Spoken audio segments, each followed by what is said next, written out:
What's going on, guys? Valken here with another episode of Card a Day. And in this episode, we have the Preserver of the Root, a really crazy looking Argonian.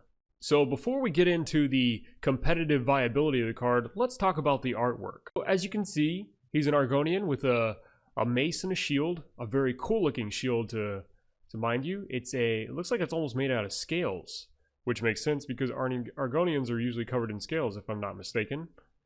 And it goes along with, it almost looks very marshy behind him. The detail on his armor is actually really cool. And if you look on his legs, not to say look at his legs, you can actually see the detail that they put into the skin and scaling. You can even see it on his shoulders too. Wow. The mace, not too detailed. It kind of looks weak.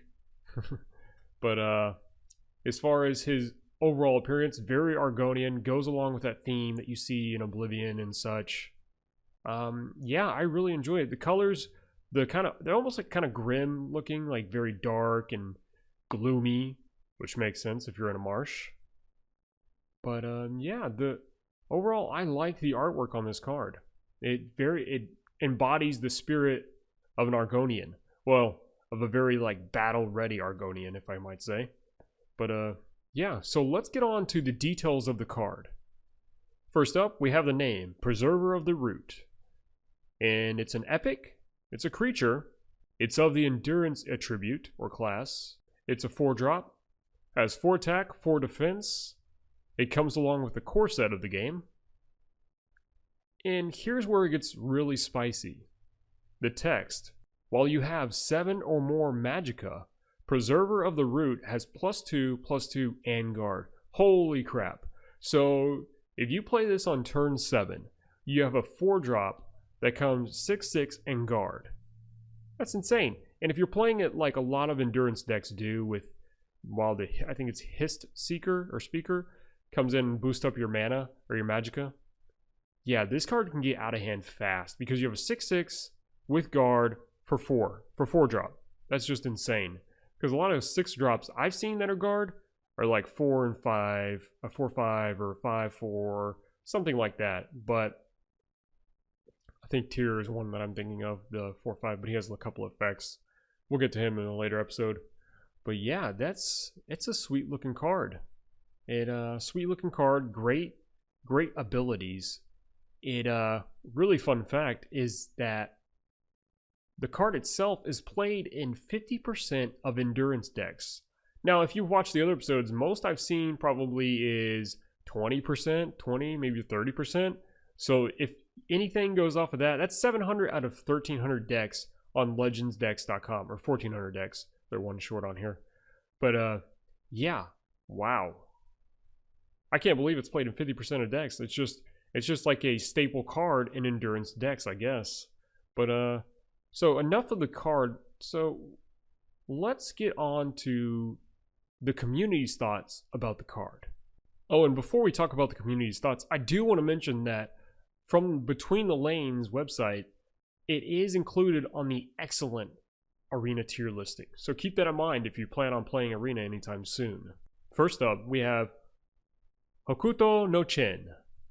He says, an example of excellent design, simple, but with a neat catch to reward longer games and slower decks, which, as you saw, is included in 50% of Endurance decks.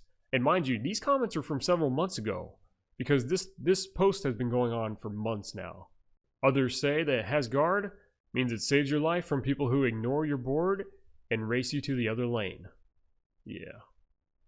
Another user says, it's an excellent card. It's powerful without feeling overpowered. It's great and constructed and top tier in Arena. Just a win-win all around. I'm a fan of all the 7+ mana cards, and there are several out there, which goes along with this.